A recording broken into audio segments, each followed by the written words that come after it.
समाधानम में आपका स्वागत है। समाधानम में आज हम कक्षा 10 के लिए पाठ 6 सुभाषितानी का सरल अनुवाद एवं सरल व्याख्या शब्दार्थ सहित का अध्ययन करेंगे। सुभाषितानी बच्चों, जैसा कि इसके नाम से ही हमें पता लग रहा है, सु इसमें उपसर्ग लगा हुआ है, भाष धातु है यानी कि भाष यानी बोलना, इसमें तय प्रत्यय लगा है। तो ये इस तरह से सुभाषित शब्द बना है और इस शब्द का अर्थ होता है सुभाषित, अच्छी तरह बोला हुआ। तो जो हमारा पाठ है ये है सुभाषितानी। प्रस्तुत है पाठ है विविध ग्रंथात् संकलितानां दश सुभाषितानां संग्रहो वर्तते। प्रस्तुत पाठ में दिए गए पाठ में विविध ग्रंथात् अलग अलग ग्रंथों से संकलित करके 10 सुभाषित यानी कि 10 जो अच्छी भाषाओं की हमारी अच्छी तरह बोली गई सत्य कल्याणकारी सूक्तियां हैं, हमारा उनका संग्रह इसमें है। संस्कृत साहित्यम और सार्वभौमिकम सत्यम प्रकाशितुम अर्थ गांभीर्ययुता पद्मयी प्रेरणात्मिका रचना सुभाषितमिति कथ्यते। संस्कृत साहित्य में सार्वभौमिक सत्यम प्रकाशितुम, सभी सत्य पे प्रकाश डालते हुए, अर्थ गंभीरता युक्तम जिसके अर्थ की गंभीरता भी है, पद्ममयी मतलब कविता के रूप में, प्रेरणात्मिका प्रेरणा देने वाली रचना है, सुभाषितम इसको हम सुभाषितमिति कहते हैं। अयम पाठांश, यह जो पाठ का अंश है, परिश्रमस्य महत्वम परिश्रम के महत्व के बारे में, क्रोधस्य दुष्प्रभाव क्रोध के दुष्प्रभाव, सामाजिक महत्वम सामाजिक महत्वता, सर्वेषां वस्तूनां उपादेयता सभी वस्तुओं की उपादेयता, बुद्धि वैशिष्टम बुद्धि की विशिष्टता, इत्यादीन विषयान प्रकाशयति आदि विषयों पर ये प्रकाश डालता है। तो हम पढ़ते हैं 10 हमारी सुभाषित। पहला है आलस्यम ही मनुष्याणाम शरीरस्थो महान रिपुः नास्ति उद्यम समो बंधु कृत्वा यम न अवसीदति।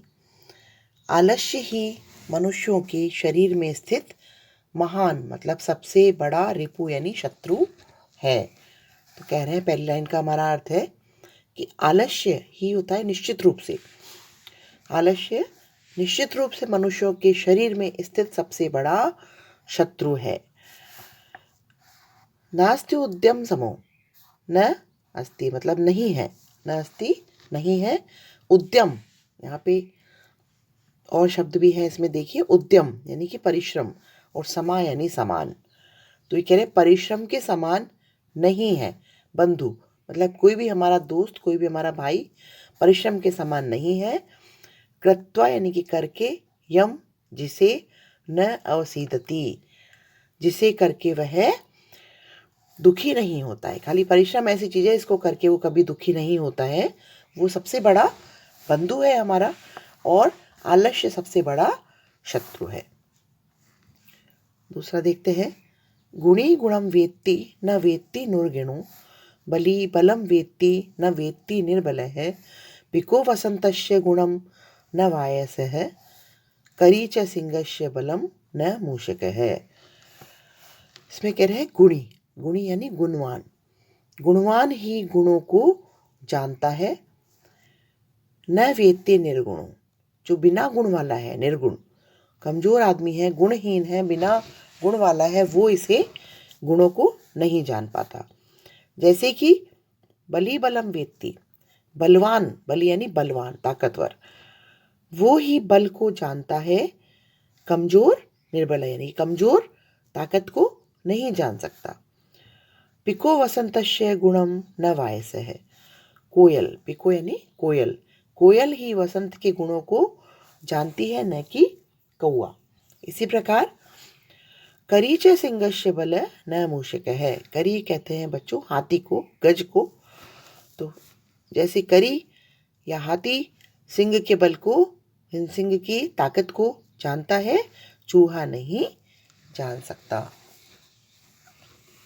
तीसरा देखते हैं, निमित्तम उद्देश्य ही यह प्रकुप्यति ध्रुवं स तस्यापगमे प्रसीदति अकारण दृश्य मनस्तु यस्य वे कथजनस्त परितोष्यति। निमित्तम उद्देश्य, निमित्त होता है कारण, कारण और उद्देश्य मतलब एक तरह लक्ष्य करके उसको देखते हैं हम, तो कारण को लक्ष्य करके ही यह मतलब जो मनुष्य प्रकुप्यति, कुप्यति यानी कि क्रोध करना, अत्यधिक क्रोध करना। ध्रुवम से, ध्रुव होता है निश्चित रूप से, स मतलब वह, तस्य उसके, अपगमे, अपगम होता है समाप्त होने पर, प्रसीदति प्रसन्न। तो इसका है कि यदि किसी कारण को लक्ष्य करके जो मनुष्य अत्यधिक क्रोध करता है और निश्चित रूप से वह उस कारण के समाप्त होने पर प्रसन्न हो जाता है। अकारण द्वेषी मनस्तु यस्य वे, लेकिन अकारण मतलब द्वेषी मन, जिसके मन में अकारण ही द्वेष है, मनस्तु यानी कि मन में जिसके बिना कारण ही द्वेष है या बिना कारण ही क्रोध है, गुस्सा है, यस्य वे जिसके कथम जनस्तु परितोष्यति, लोग, कथम यानी कैसे, जन यानी लोग, लोग उसको कैसे संतुष्ट करेंगे।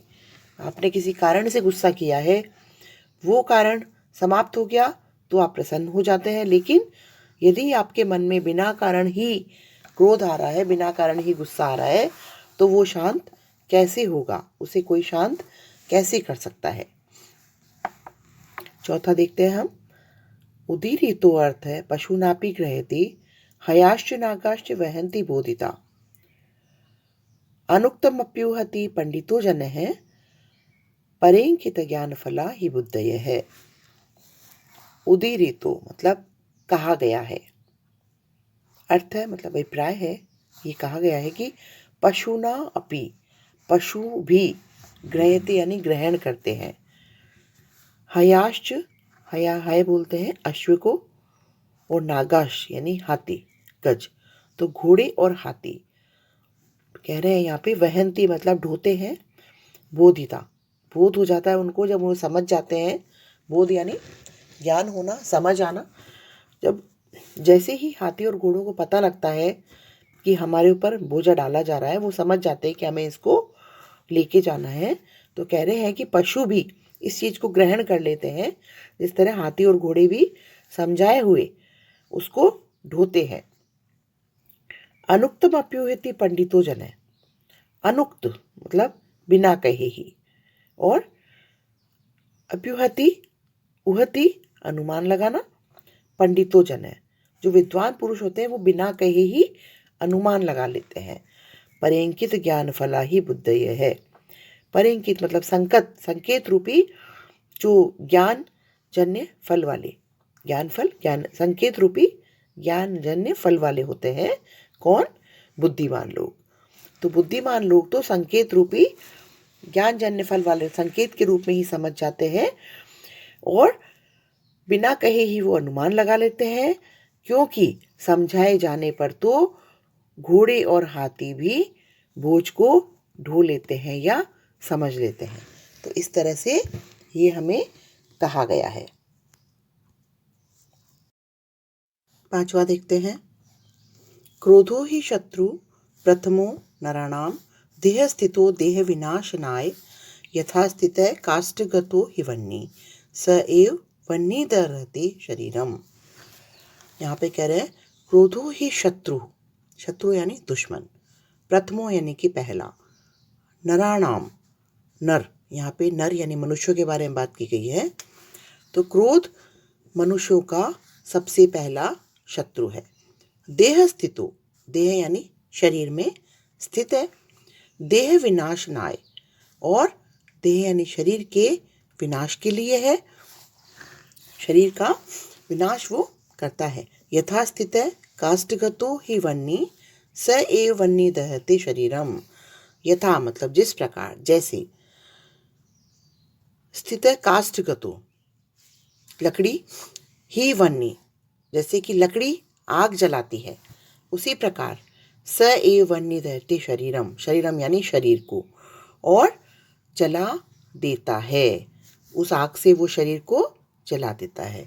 तो यहाँ कह रहे हैं कि क्रोध मनुष्य में स्थित सबसे पहला शत्रु है, देह में स्थित है वो, और जिस प्रकार लकड़ी आग को जलाती है उसी प्रकार वो क्रोध मनुष्य के शरीर को जला देता है। इसलिए हमें क्रोध कभी नहीं करना चाहिए। ये बच्चों, ये जो श्लोक हैं ये भर्तृहरि के नीति शतक से लिए गए हैं, और यहाँ पे कवि एक अच्छी नीतियों से हमें यहाँ समझा रहे हैं कि हमें कौन सा काम करना चाहिए, कौन सा नहीं करना चाहिए। ये सुभाषित है। आगे देखते हैं हम। मृगा मृगे संग मनुव्रजंती, गावश्च गीवी तुरंगा तुरंगी, मूर्खाश्च मूर्खे सुधिये सुधिभी, समानशील व्यसनेषु सख्यम। यहाँ कह रहे हैं मृगा मृगे, मतलब जो हिरण है वो हिरणों के साथ, संग मनुव्रजंती, व्रजंती यानी अनुसरंती, अनुगमन, साथ चलते हैं। यहाँ मैंने अर्थ लिखे हुए हैं आपकी सुविधा के लिए। संग यानी साथ में, तो हिरण हिरणों के साथ ही चलते हैं। गावश्च गोभी, गाय, जो गायें हैं वो गायों के साथ चलती हैं। तुरंगास तुरंगी, अश्व जो हैं वो अश्वों के साथ, घोड़े घोड़ों के साथ चलते हैं। मूर्खाश्च मूर्खे, जो मूर्ख लोग होते हैं वो मूर्खों के साथ ही रहते हैं, साथ साथ रहते हैं। सुधी है सुधी भी, और जो विद्वान लोग हैं वो विद्वानों के साथ रहते हैं।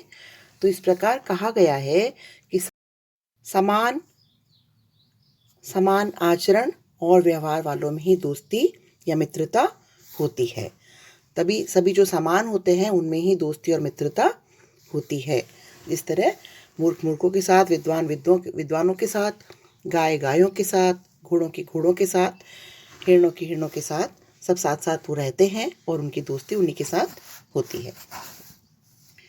सेवितव्यो महावृक्ष फलच्छाया समन्वितः, यदि देवात् फलम नास्ति छाया के निवार्यते। यहाँ क्या कहा गया है कि सेवितव्यो मतलब आश्रय लेना। तो आश्रय लेना चाहिए महावृक्ष, बहुत विशाल वृक्ष का आश्रय लेना चाहिए, जो कि फलक छाया समन्वित है। समन्वित होता है मिला हुआ, युक्त, तो जिसमें फल और छाया दोनों हो। यदि देवात मतलब भाग्य से, यदि देव की कृपा से या भाग्य से, फलम नास्ति न अस्ति, या फल नहीं मिले, छाया के निवार्यते, तो छाया को कैन यानी कौन, निवार्यते रोक सकता है।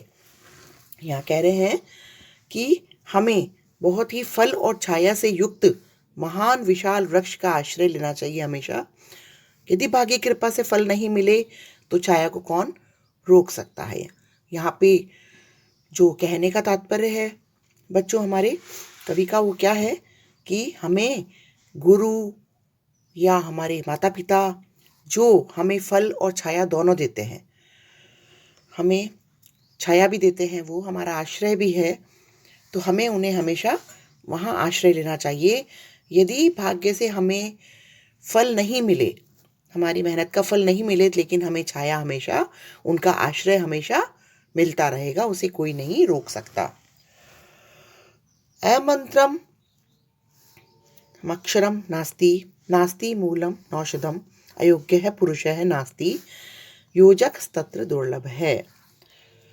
यहाँ कह रहे हैं अमंत्रम अक्षरम, अक्षर और मंत्रहीन, अमंत्रम मंत्रहीन, कोई भी अक्षर इस दुनिया में मंत्रहीन नहीं है, जिसका कि कोई अर्थ नहीं है। यहाँ अर्थहीन मानिए आप इसको।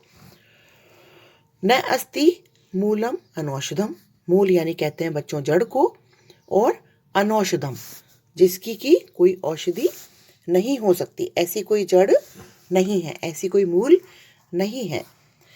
अयोग्य है पुरुष नास्ति, अयोग्य मतलब बिना योग्यता वाला कोई भी पुरुष नहीं है, ऐसा कोई पुरुष नहीं है जिसमें कोई गुण नहीं हो। योजकस तत्र दुर्लभ है, योजक मतलब उनको मिलाने वाला, उनको ढूंढने वाला, उनको जोड़ने वाला ही दुर्लभ है, वही मुश्किल से मिलता है।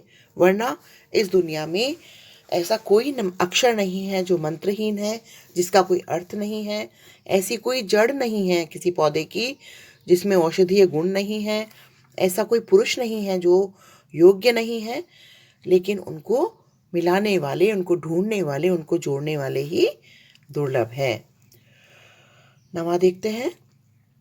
संपत्तो च विपत्तो च महताम एक रूपता उदय सविता रक्तो रक्तश्चस्तथि मयि तथा। संपत्ति, संपत्ति मिलने पर, च मतलब और, विपत्तो यानी मुसीबत आने पर, दोनों में महताम एक रूपता, महता होते हैं महान पुरुषों की, एक रूपता मतलब एक समान रहते हैं। तो यहाँ कहा गया है कि महान जो पुरुष हैं वो, उन्हें चाहे संपत्ति मिले चाहे उन पर मुसीबत आए, वो बिल्कुल समान रहते हैं, उनके ऊपर कोई असर नहीं पड़ता।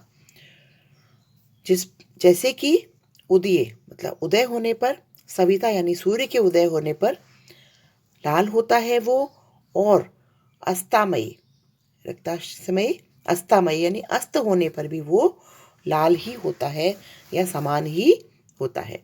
तो जिस प्रकार सूर्य उदय होने पर और अस्त होने पर लाल ही रहता है, उसी प्रकार महान पुरुषों को संपत्ति और विपत्ति आने पर वो एक समान ही रहते हैं। 10वां देखते हैं और अंतिम श्लोक है हमारा ये। विचित्रे खलु संसारे नास्ति किंचित निरर्थकम अश्वच्छेद धावने वीर भारस्य वहने खरे। विचित्र मतलब अद्भुत, खलु निश्चित रूप से, निश्चित ही, संसारे न अस्ति तो इस संसार में अद्भुत है कि यहाँ पे किंचित निरर्थकम, यहाँ पे अनुपयोगी कुछ भी नहीं है। इस संसार में अनुपयोगी कुछ भी नहीं है।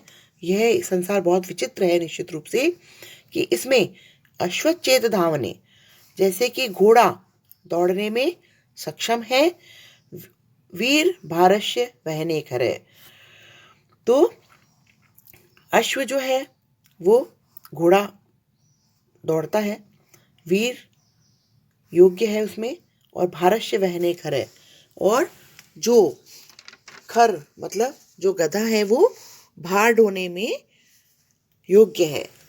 तो घोड़ा जैसे कि दौड़ने की कला में योग्य है, वैसे ही गधा भार ढोने में योग्य है। हर संसार में कोई भी अनुपयोगी नहीं है, हर एक का अपना एक निश्चित रूप से कोई गुण है। यही इस संसार की विशेषता है। तो बच्चों, ये पाठ हमारा आज समाप्त हो गया है। आपको समझ आया होगा पाठ। यदि अच्छा लगे तो इसे लाइक, शेयर एवं सब्सक्राइब जरूर करें। धन्यवाद बच्चों। आपका दिन शुभ और मंगलमय हो।